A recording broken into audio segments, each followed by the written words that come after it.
오늘 본문은 7.2 사건을 다루고 있습니다. 가나안 정복 전쟁이 끝이 났습니다. 전쟁을 함께했던 요단강 동편에 속한 지파들도 자신들의 땅으로 돌아갔습니다. 요단강 동편에 속한 지파들은 르우벤 지파, 갓 지파, 그리고 므낫세 중에서도 반 지파입니다. 그들은 약속대로 정복 전쟁을 마친 후에 각기 자신들의 소유지로 돌아갔습니다. 그들은 모세와 여호와의 명령에 순종하여 이제까지 왔습니다. 그런 동편 지파들을 여호수아는 축복하며 돌려보냈습니다. 그런데 사건은 그들이 돌아간 후 바로 발생합니다. 어떤 소식이 이스라엘로 들려옵니다. 그 내용을 들어보니 요단 동편에 속한 이 지파들이 요단 언덕에 제단을 쌓았다는 겁니다. 이 소식을 들은 이스라엘의 온 회중은 실로에 모였습니다. 7.2회가 소집되었습니다. 이 회의의 결과는 요단 동편 지파들과 싸우러 가는 것이었습니다. 이 싸움은 단순한 전쟁이 아닙니다. 죄를 범한 동편 지파들을 시벌하기 위한 권징입니다. 그렇게 이스라엘은 동편 지파를 시벌하기 위해 그들이 살고 있는 길르앗으로 건너갑니다. 결과부터 말씀드리자면 사실 이 사건은 오해로 빚어진 일입니다. 실제로 동편 지파들은 범죄하지 않았습니다. 오히려 이 오해를 바로잡아서 언약 공동체로서의 하나됨을 더욱 확인할 수 있는 기회가 되었습니다. 오해를 빚었던 제단은 도리어 한 형제임을 보여주는 증거가 되었습니다. 과연 이 과정 가운데 무슨 일이 일어났던 건지 샅샅이 살펴보겠습니다. 이 요단강 동편에 속한 지파들은 요단강을 건너가기 전에 제단을 쌓았습니다. 이 제단은 요단강을 건너가기 전 곧 요단 서편에 세워진 제단이었습니다. 동편 지파들은 자신들의 소유지가 아닌 서편 지파들이 있는 그곳에 이 제단을 쌓았습니다. 그리고 이 소식을 들은 이스라엘에는 난리가 났습니다. 이 당시에 야훼 하나님을 예배하는 장소는 언약궤가 있는 실로였습니다. 실로가 아닌 다른 곳에 하나님을 향한 제사가 드려져서는 안 됩니다. 그건 하나님의 명령을 어기는 일이며 하나님께 대하여 반역을 저지르는 일이었습니다. 그렇기에 이스라엘 회중들은 노발대발하며 이 일에 대해서 논의를 했습니다. 이들은 실로에 모였습니다. 하나님을 예배하는 장소인 실로에 모여서 동편 지파들에 대한 처분을 결정합니다. 그런 점에서 이 모임은 7.2회입니다. 이스라엘은 하나의 국가로 보기보다는 교회로 보아야 합니다. 그러니 언약 공동체인 이 교회 안에서 성도가 지은 죄에 대해서 결정을 내리는 것이니 7.2회가 맞습니다. 이 7.2회의 결정은 굉장히 과격해 보입니다. 동편 지파들과 싸우는 것으로서 이 문제를 해결하려고 합니다. 동편 지파들이 범한 죄에 대해서 엄중하게 처벌을 내리는 것이죠. 질책을 하러 가는 사람들을 주목해 볼 필요가 있습니다. 그 질책을 하러 가는 대표단에는 먼저 제사장 엘르아살의 아들 비느하스가 있습니다. 그는 앞서 이스라엘의 범죄에 대해서 권징을 한 적이 있는 신실한 직분자였습니다. 이스라엘이 모압 땅 브올에 있을 때에 모압 여인들과 행음하는 사건이 있었습니다. 이 모압 여인들은 이방신을 섬기는 자들이었습니다. 그러니 이 죄는 단순한 음행이 아니라 우상을 숭배하는 행위에 가담하는 죄였습니다. 이 범죄 사건은 민수기 25장에 나옵니다. 그때 엘르아살의 아들 비느하스가 범죄한 자들을 모조리 죽였습니다. 비느하스의 이 행동에 대해서 하나님은 이렇게 평가하십니다. 민수기 25장 11절입니다. 제사장 아론의 아들 엘리아살의 아들 비느하스가 내 질투심으로 질투하여 이스라엘 자손 중에서 내 노를 돌이켜서 내 질투심으로 그들을 소멸하지 않게 하였도다. 하나님은 비느하스가 당신의 마음과 동일한 마음을 가지고 범죄한 자들에게 벌을 내렸다고 하십니다. 그리고 비느하스의 이 행동으로 인하여 하나님은 이스라엘 향한 더 큰 진노를 거두셨다고 합니다. 비느하스의 행동은 하나님이 보시기에 올바른 행동이었습니다. 비느하스는 교회 직분자로서 가져야 할 당연한 마음을 가지고 교회 안에 죄가 번성하지 못하도록 막았습니다. 이처럼 앞선 범죄 사건을 징벌한 경험이 있는 비느하스에게 이번에도 동편 지파의 죄를 처벌하기 위해 대표가 되었습니다. 물론 그는 제사장으로서 그 역할을 당연히 할 만한 사람이기도 했습니다. 그 외에도 각 지파의 대표들이 선출되었습니다. 10개의 지파마다 한 사람씩 모두 10명의 수령들이 비느하스와 함께 했습니다. 이들은 모두 이스라엘 교회의 지도자들이었습니다. 이 교회의 지도자들의 역할이란 이렇습니다. 교회 안에 죄가 틈타지 못하도록 막는 울타리가 되어주고 때로 죄를 처벌하는 몽둥이가 되어야 합니다. 우리는 그런 교회 지도자들을 장로라 부릅니다. 구약교회에도 물론 장로는 있었습니다. 오늘 본문에서도 장로라고 부르지는 않았지만 각 가문마다 대표로 선출된 이 사람들은 장로라 불릴 수 있는 사람들이었습니다. 그 직분을 부르는 이름은 달랐지만 역할이 같았습니다. 교회를 감독하고 성도의 영적 상태를 살피는 역할을 하는 사람이 바로 장로이지 않습니까? 따라서 이 대표단의 성격은 치리회로서의 성격을 갖추기에 마땅했습니다. 그런데 이 치리회의 결정을 보면 다소 과격합니다. 동편 지파들과 전쟁을 하는 것으로 결정을 내립니다. 이 결정은 동편 지파들의 죄가 결코 작지 않다는 것을 의미합니다. 죽음으로 벌을 내리려 하기 때문입니다. 또한 이 결정은 이스라엘 교회가 죄를 용납하지 않고 오직 하나님의 말씀을 따라 살기를 원한다는 사실을 보여줍니다. 앞서 일련의 범죄 사건들이 있어왔던 이스라엘이었습니다. 그들은 하나님을 향한 수많은 죄들을 지어왔습니다. 그 중에서 그들은 왕이신 하나님께 반역을 하는 죄도 지었습니다. 반역의 죄는 결코 가볍게 넘길 만한 죄가 아니었습니다. 그래서 하나님은 그때마다 엄중하게 심판하셨습니다. 이번에 동편 지파들이 범한 죄 역시도 반역죄라 할 수 있습니다. 분명 여호수아는 이 동편 지파들을 돌려보내면서 하나님의 명령과 계명에 순종하며 살도록 축복했습니다. 그러나 그들은 돌아가는 길에 바로 또 다른 제단을 쌓아버립니다. 실로에서 드리는 제사가 아니라 다른 곳에서 제사를 드리려는 반역을 저지르는 겁니다. 게다가 이 일은 이스라엘 교회로부터 분리를 시도하려는 의도로 보였습니다. 한 언약 공동체로서 실로에서 함께 예배를 드리지 않고 다른 곳에 제단을 쌓아 교회를 찢어버리려고 하는 겁니다.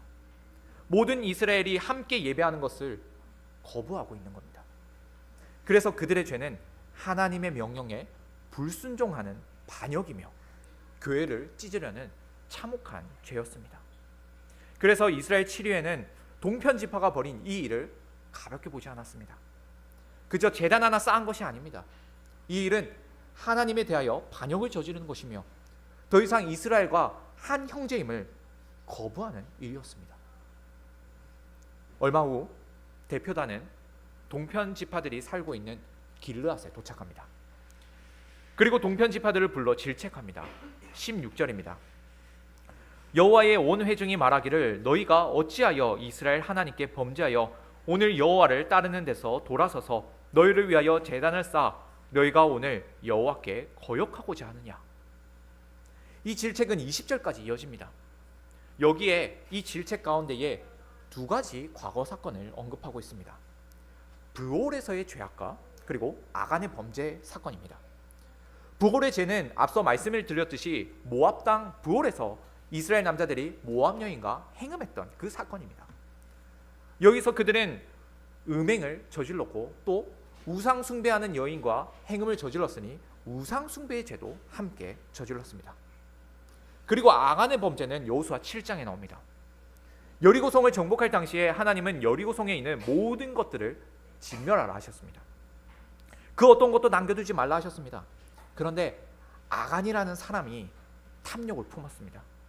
그래서 아름다운 신할 외투 한 벌과 은과 금덩이를 훔쳤습니다. 그의 범죄로 인해서 이스라엘은 그 다음에 이어지는 아이성 전투에서 크게 패배하고 말았습니다. 하나님께서 그들에게 벌을 내리셨습니다. 이 브올의 죄와 그리고 아간의 죄, 이 두 사건의 죄는 서로 죄의 내용이 다릅니다. 브올의 죄는 우상 숭배와 음행의 죄라면 아간의 죄는 탐욕과 불순종의 죄입니다. 둘 다 죄라는 점에서는 동일하지만 죄의 그 모양과 양상은 다릅니다.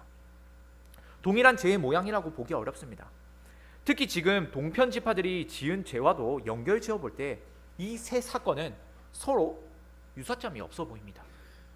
그렇다면 비느하스와 대표단은 왜 이 범죄 사건들을 언급하고 있는 걸까요?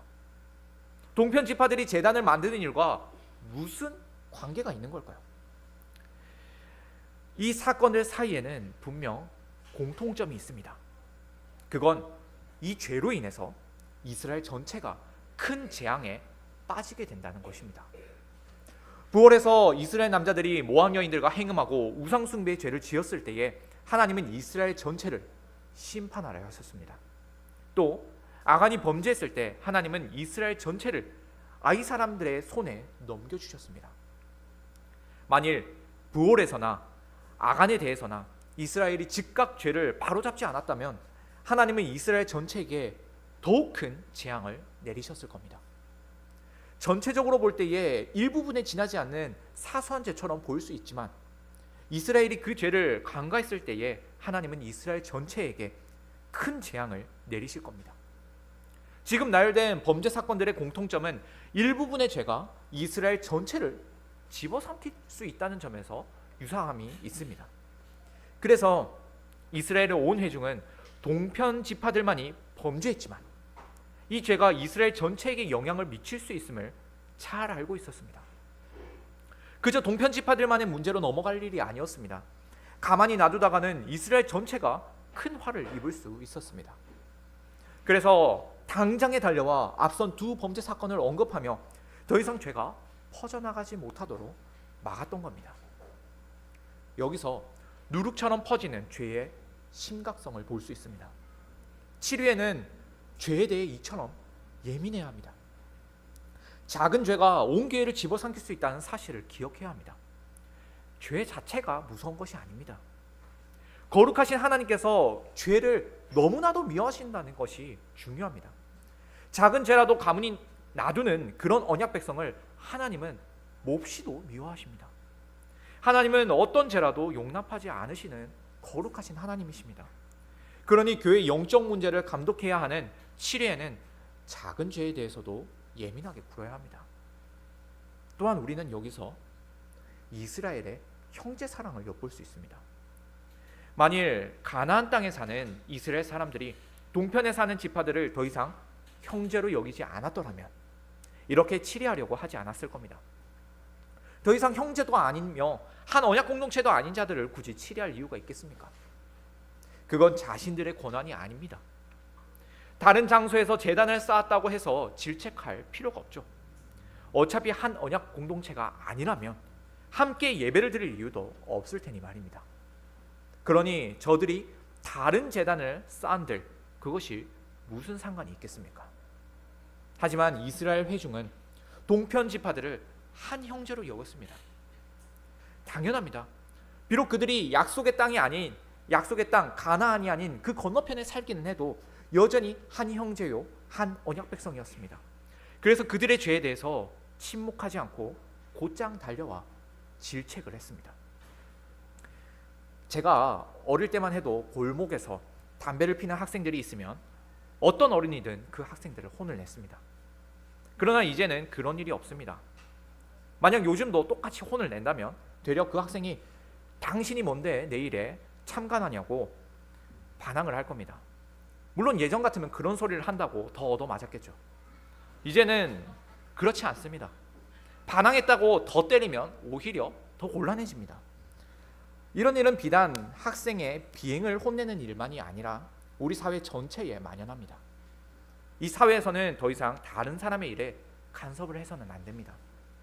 비록 그 사람이 확실하게 잘못을 행했고 예의에 어긋났다 할지라도 함부로 끼어들어서는 안 됩니다. 심지어 범죄의 현장을 목격할지라도 그렇습니다. 괜히 끼어들었다가 내가 더 큰 화를 입을지도 모릅니다. 요즘 사회 분위기가 그렇습니다. 그런데 이러한 사회 현상이 교회 안에도 들어옵니다. 내 문제에 당신이 뭔데 간섭하냐는 식으로 사람을 대합니다. 당회의 권면도 당연히 무시합니다. 권징도 효력이 없습니다. 하늘의 문이 닫히기도 하고 열리기도 하는 권징이 성도들에게 전혀 먹혀 들어가지 않습니다. 실제로 당해의 치료의 결정을 통하여서 은혜 문이 닫혔는데도 불구하고 성도 자신이 그 권징을 받아들이지 않고 무시해버리니 권징의 의미가 무색해 보입니다.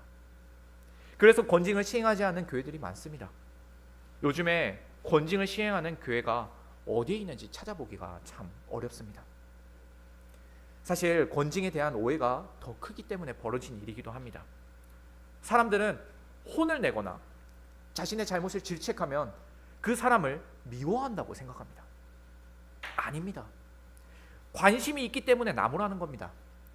관심과 사랑이 없다면 교회 안에서 권징이 시행될 수 없습니다.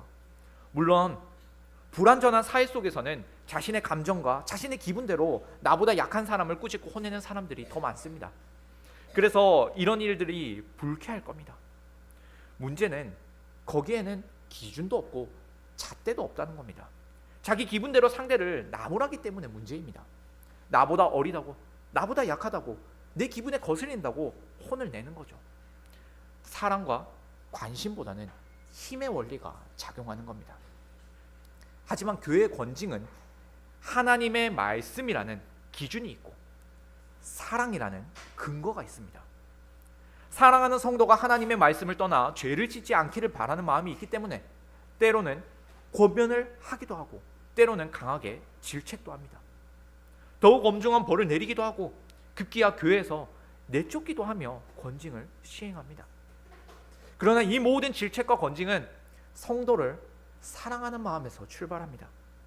권징을 받은 그 성도가 회개하기를 바라는 마음에서, 그리고 다른 성도들에게 죄가 틈타지 못하도록 이런 권징을 시행하는 겁니다. 그 마음과 기준을 안다면 우리는 참으로 교회의 다스림에 순복할 수밖에 없습니다. 혹여나 우리 중 누군가가 교회로부터 질책을 받았다면 그분은 기뻐해야 합니다. 그건 당신을 향한 사랑의 표현이니까요. 예수 그리스도께 꼭 달라붙어 있기를 바라는 진심 어린 충고입니다. 이런 사랑의 권징을 잇기 위해서는 당회가 더욱 하나님의 말씀을 기준으로 성도들을 살펴야 할 것입니다. 말씀과 기도에 전념하여 사사로이 치리하는 일이 없도록 해야 합니다. 이제 우리는 이스라엘 교회가 행한 이 치리가 바로 보입니다. 이스라엘 교회가 동편에 속한 성도들에게 내렸던 이 치리는 그들을 향한 무시가 아니라 그들을 한 형제로 여기는 사랑과 관심이었습니다.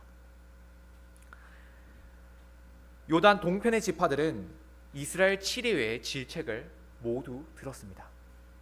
치리회는 당장 동편 지파들과 전쟁을 하러 가기 위해 나온 것 같지만 감정대로 사사로이 치리하지 않았습니다. 자신들이 왜 이곳에 왔는지, 또 이 사안을 자신들이 어떻게 바라보는지를 설명했습니다. 그리고 상대가 어떤 입장에 있는지를 이제 천천히 들어봅니다. 처음에는 당장에 동족 상잔의 비극이 일어날 것처럼 우르르 몰려간 것 같지만 사실 대표단은 정중하게 동편 지파들의 죄에 대해 질책을 했습니다. 그리고 이제 그들의 변명을 듣기 시작합니다. 듣고 보니 동편 지파가 했던 일은 범죄가 아니었습니다. 이스라엘과 한 형제임을 잃어버리지 않으려는 고백이었습니다. 그 내용은 이러합니다. 28절입니다. 만일 그들이 후일에 우리에게나 우리 후대에게 이같이 말하면 우리가 말하기를 우리 조상이 지은 여호와의 제단 모형을 보라. 이는 번제를 위한 것도 아니요 다른 제사를 위한 것도 아니라 오직 우리와 너희 사이에 증거만 되게 할 뿐이라. 동편 지파들이 가진 걱정은 이것이었습니다. 시간이 지나서 요단강 서편에 있는 대부분의 이스라엘 지파들이 자신들을 잊어버릴까 두려웠습니다. 이스라엘 자신들을 향하여 너희는 여호와께 받을 분깃이 없도다 라고 말할 수 있었습니다. 당신들과 우리는 한 언약 공동체가 아니다 라는 겁니다. 아무래도 가나안 땅이 아닌 요단강 건너편에 있으니 그럴 만한 가능성이 다분했습니다. 동편 지파들은 이스라엘로부터 쫓겨날까 봐 무서웠습니다. 그래서 제단을 만들었던 겁니다. 이 제단은 증거였습니다. 요단강 서편, 즉 이스라엘 땅에 증거가 되는 제단 모형을 쌓았습니다. 요단 동편의 지파들이 볼 때에는 저 강 건너편에 제단의 모형이 보입니다. 그 제단의 모형을 볼 때마다 이들은 기억할 것입니다. 아, 저 요단강 건너편에 바로 저기에 우리가 예배드릴 진짜 제단이 있구나. 그 제단 모형에서 제사를 드리려는 것이 아니라 실로에 있는 제단을 늘 기억하기 위해서 모형을 쌓았던 겁니다. 더 중요한 역할로는 이스라엘이 동편 지파들을 외면하지 못하도록 하기 위해서 증거로서 이 제단을 쌓았습니다. 이 증거가 있는 한 가나안 땅에 사는 이 대부분의 이스라엘도 동편 지파들을 모른다 할 수 없었습니다. 결국 한 형제임을 증거하기 위해서 이 제단을 쌓았습니다. 동편 지파들은 결코 다른 제사를 드리기 위해서 제단을 쌓지 않았습니다. 실로의 제단 외에 번제나 소제나 화목제를 위해서 제단을 쌓지 않았습니다. 다만 시간이 지나 이스라엘 회중으로부터 외면당할지도 모를 자신들의 후손들을 위해서 이 제단에 모형을 쌓았습니다. 이 모형은 증거였습니다. 가나안 땅에 사는 지파들에게는 동편 지파들을 외면하지 못하게 하는 증거가 되었고, 동편 지파에게는 원형인 실로의 제단을 기억하게 하는 증거였습니다. 그래서 그 이름도 엣이라고 불렀습니다. 이 엣이라는 뜻은 증거입니다. 그렇습니다. 이 제단의 모형은 이스라엘과 동편 지파 사이에 있는 증거였습니다. 이 증거가 되는 제단은 일종의 표입니다. 이 표를 볼 때마다 원형을 기억합니다.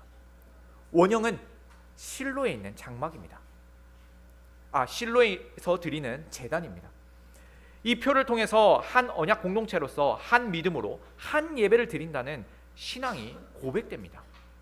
동편 지파들은 제단의 모형을 보며 단지 원형이 되는 제단만을 떠올릴 것이 아니라 원형에서 드리는 그 하나의 예배, 또 드려지는 하나의 믿음을 기억합니다. 그러니 그들이 세운 제단은 분리의 상징이 아니라 연합의 상징입니다. 우리에게도 이 연합의 상징이 되는 표가 있습니다. 그 표를 볼 때마다 우리는 한 믿음으로 한 교회됨을 고백합니다. 바로 성례이죠. 세례와 성찬이 그렇습니다. 이 중에서도 세례가 그러합니다. 세례는 한 분 하나님을 한 믿음으로 고백하는 한 언약 공동체에게 주어지는 표입니다. 그래서 삼위 하나님을 믿는 믿음으로 세례를 받았다면 우리는 그에게 세례를 베풉니다.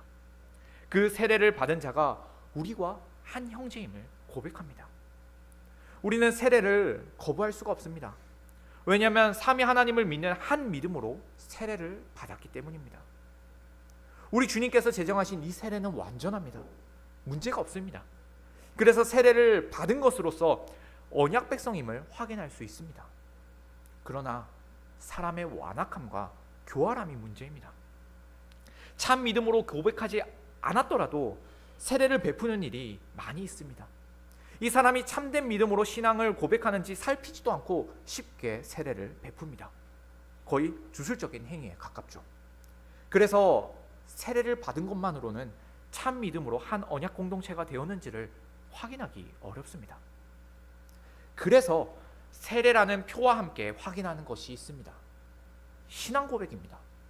물론 세례를 받기 전에 신앙 고백을 확인하는 것은 당연한 절차입니다. 유아 세례의 경우는 조금 다르고요. 세례는 반드시 이 신앙 고백과 함께 갑니다.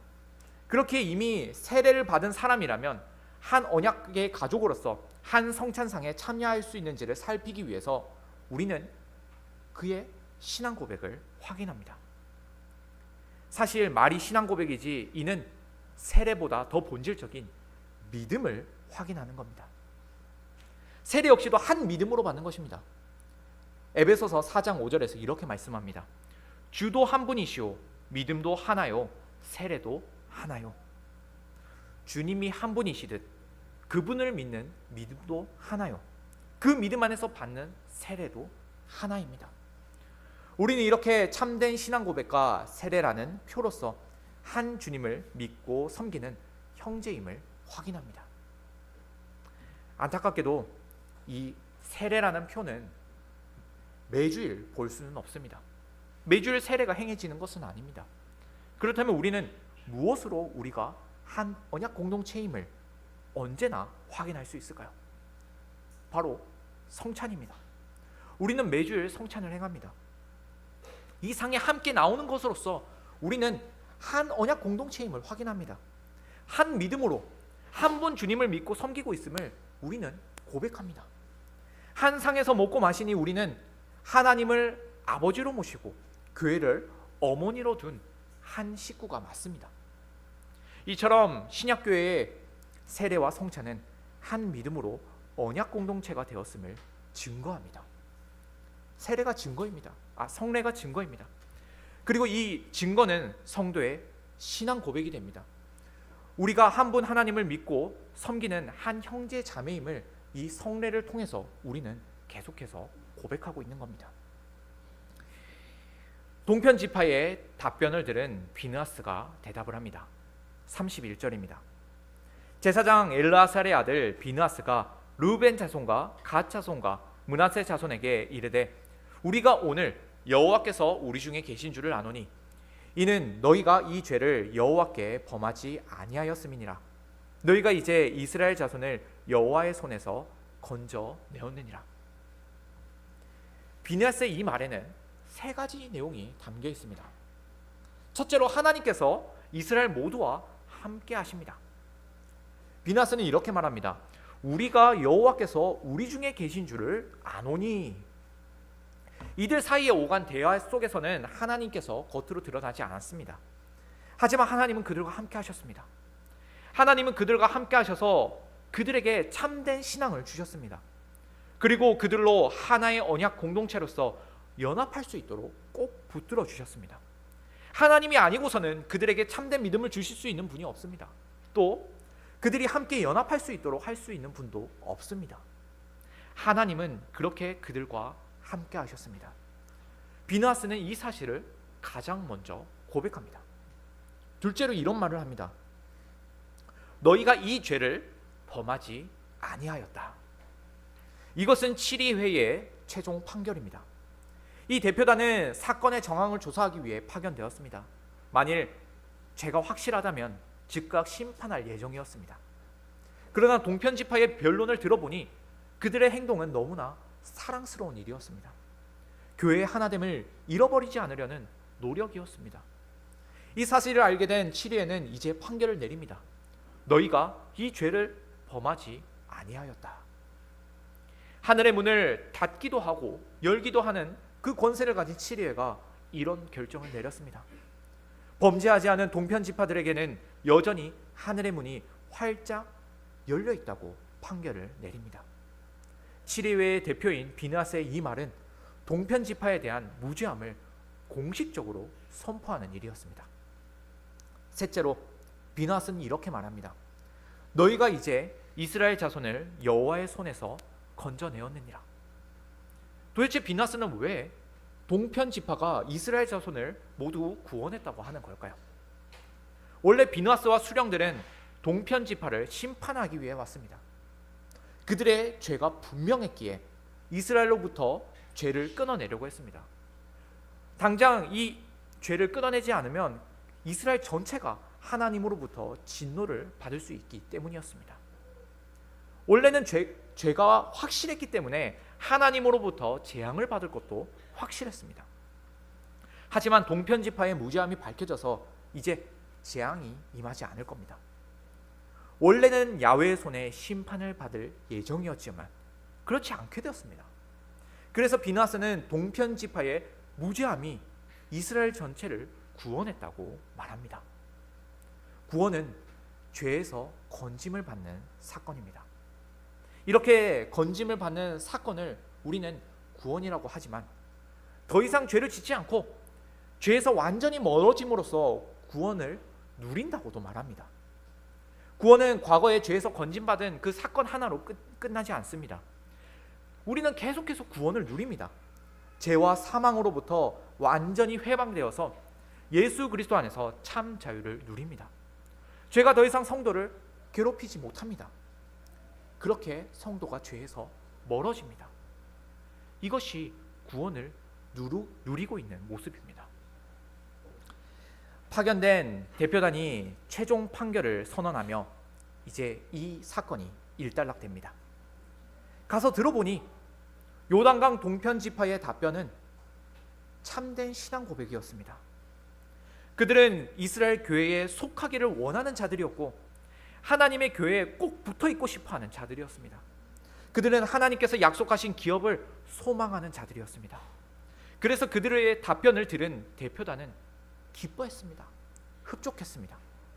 이제 그들은 돌아가 이번 일을 이스라엘 교회에게 보고합니다. 이스라엘 모든 자손들은 이 보고를 듣고 즐거워했습니다. 이 일을 행하신 하나님께 찬송을 드렸습니다. 저 요단강 건너편으로 가서 르우벤 자손과 갓 자손을 멸하자는 말을 이제 다시는 하지 않게 되었습니다. 알고 보니 연합을 깨뜨리려는 망령된 행동인 줄 알았던 저 제단이 사실은 연합을 사랑하는 아름다운 신앙 고백인 줄을 알게 되었습니다. 이 사건의 발단이 되는 제단을 세우는 일도 그리고 건징을 하고자 했던 일도 모두 다 한 언약 공동체임을 고백하는 일이었습니다. 이스라엘 교회 모두가 이 사실을 알게 되었을 때에 그들은 기뻐했습니다. 한 형제됨을 고백하는 일이 서로에게서 확인되었기 때문입니다. 이어서 본문 마지막에 제단의 이름을 엣이라고 부르게 된 의미를 밝힙니다. 34절입니다. 우리 사이에 이 제단은 여호와께서 하나님이 되시는 증거라 함이었더라. 야훼께서 하나님이시다. 이것이 엣 곧 증거라 불리는 제단이 고백하는 내용입니다. 야훼라는 이름은 언약의 하나님을 부르는 이름입니다. 그 야훼께서 하나님이시란 이 고백은 이스라엘을 언약 백성 삼으신 언약의 하나님, 그 야훼야말로 참 하나님이시며 참 주님이시라는 고백입니다. 이 세상 그 어떤 신도 하나님이 될 수 없으며 오직 언약의 야훼만이 참 하나님이십니다. 이것이 곧 증거라 불리는 이 제단이 고백하는 내용이었습니다. 우리에게도 동일한 신앙 고백이 있습니다. 하나님 아버지께서 주셨으며 예수 그리스도께서 확증하신 고백의 내용이 있습니다. 바로 예수님은 주님이시며 그리스도이시며 살아계신 하나님의 아들이십니다. 이 고백은 야훼께서 하나님이시다라는 고백이 우리에게는 예수님이 하나님의 아들이십니다라는 고백으로 이어지는 겁니다. 이 참된 고백이 있으므로 우리는 한 믿음을 고백하고 또 한 세례를 증거하고 또 한 형제됨을 확인합니다. 우리 주님께서는 승천하시기 전에 교회 성도들에게 말씀하셨습니다. 너희가 내 증인이 되리라. 이제 가만히 서 있는 돌무더기 제단은 증거가 아닙니다. 그리스도인인 우리가 그리스도의 증거이며 증인입니다. 우리가 바로 예수 그리스도의 십자가와 부활을 증거하는 증인입니다. 과거 요단 강가에 세워진 제단이 이스라엘 모든 지파의 연합을 증거했고 야훼께서 하나님 되심을 증거했습니다. 그런데 이제는 우리가 그리스도인인 우리가 교회의 연합을 증거합니다. 우리가 예수 그리스도께서 살아계신 하나님의 아들이심을 증거합니다. 오직 예수 그리스도의 십자가와 부활만이 우리를 구원하는 능력이 됨을 우리가 증거합니다. 이렇게 우리 주님께서는 세례와 성찬이라는 표와 함께 그리스도인들이 살아가는 모든 현장 속에서 신앙 고백이라는 복음 전도라는 증거를 주셨습니다. 우리는 참된 신앙 고백을 증거하는 그리스도의 증인이 되어야 합니다. 땅끝까지 예수 그리스도께서 유일한 구원자이심을 고백하는 증인이 되어야 합니다. 우리가 바로 하나님의 증거입니다. 예수 그리스도를 믿는 믿음으로 구원을 받았다는 이 복음을 증거하는 살아있는 증거들입니다. 그리고 그리스도의 복음이 선포되는 그곳에는 천상의 교회와의 연합이 언제나 있을 것입니다. 그 연합의 증거가 밝히 드러날 것입니다. 천상의 교회에 꼭 붙들려 있다는 사실을 우리 삼위 하나님께서 항상 보여주실 것입니다. 그러므로 이 소망을 잃지 않고 복음의 증인으로서 살아가는 성도들이 됩시다. 천상의 교회와의 연합을 바라며 삼위 하나님만을 찬송하는 모든 성도들이 되기를 바랍니다. 아멘.